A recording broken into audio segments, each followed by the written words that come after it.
അപ്പോൾ കഴിഞ്ഞ വീഡിയോ ഇട്ടപ്പോൾ എല്ലാവരും പറഞ്ഞു നമ്മുടെ അവിടെ വർക്കാവാത്ത സാധനം കൊണ്ടുവന്ന് പറ്റിക്കാൻ നടക്കുകയാണ്. തൊഴിലിൽ തൊട്ട് സംസാരിക്കരുത്. വർക്കാവുന്ന സാധനം കൊണ്ട് ഞാൻ വന്നിട്ട് അതെങ്ങനെ വർക്ക് ചെയ്യണമെന്ന് ഞാൻ കാണിച്ചു തരാം. അപ്പോൾ ഇതൊരു ആപ്പല്ല, ഇതൊരു വെബ്സൈറ്റ് ആണ്. അപ്പോൾ അതിനായിട്ട് നമ്മൾ ചെയ്യേണ്ടത് ആദ്യം ന്യൂ ബ്ലാക്ക് AI എന്ന് പറഞ്ഞ വെബ്സൈറ്റിലേക്ക് പോവുക. അതായിട്ട് അതിലൊന്നും നമ്മൾ സൈൻ ഇൻ ചെയ്യേണ്ടി വരും. ഇപ്പോൾ ഞാൻ ഓൾറെഡി സൈൻ ചെയ്തായിരുന്നില്ല. അതായിട്ട് നമ്മൾ ഇവിടെ മുകളിൽ വിർച്വൽ ട്രൈ ഓൺ ഉണ്ട്, അതെടുക്കുക. വിർച്വൽ ട്രൈ ഓൺ എടുത്തിട്ട് ഇവിടെ ഞാൻ ഓൾറെഡി ഒരു ട്രയൽ അടിച്ചു.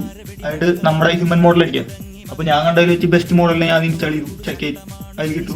അതായിട്ട് നമ്മൾ ഇടേണ്ട ഏതൊക്കെയാണ് കൺവേർട്ട് ആവേണ്ടത് അത് എടുക്കുക. എന്നിട്ട് നമുക്കിപ്പോൾ ഞാൻ ജെൻസി ആയിരുന്നു സെലക്ട് ചെയ്തു. ഇപ്പോൾ അത് വന്നു.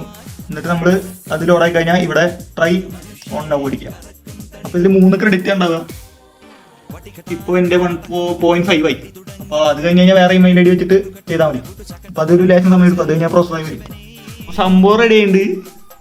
കുറച്ച് ജെൻസി കൂടിപ്പോയെന്ന് സംശയമുണ്ട്, വേറെ കുഴപ്പമൊന്നുമില്ല. പിന്നെ ഇതിൽ ചെറിയൊരു പ്രശ്നമുണ്ട്. അതെന്ന് വെച്ച് കഴിഞ്ഞാൽ ജെൻഡർ ഇക്വാളിറ്റി സപ്പോർട്ട് ചെയ്യണോണ്ട് തന്നെ നമ്മൾ ആരുടെ ഡ്രസ്സ് ഇട്ടാലും ആ ഡ്രസ്സ് നമുക്ക് ഇട്ടാക്കി തരും. അതുകൊണ്ട് തന്നെ അതൊരു അത്ര നല്ല ഫീച്ചറായിട്ട് എനിക്ക് തോന്നിയില്ല.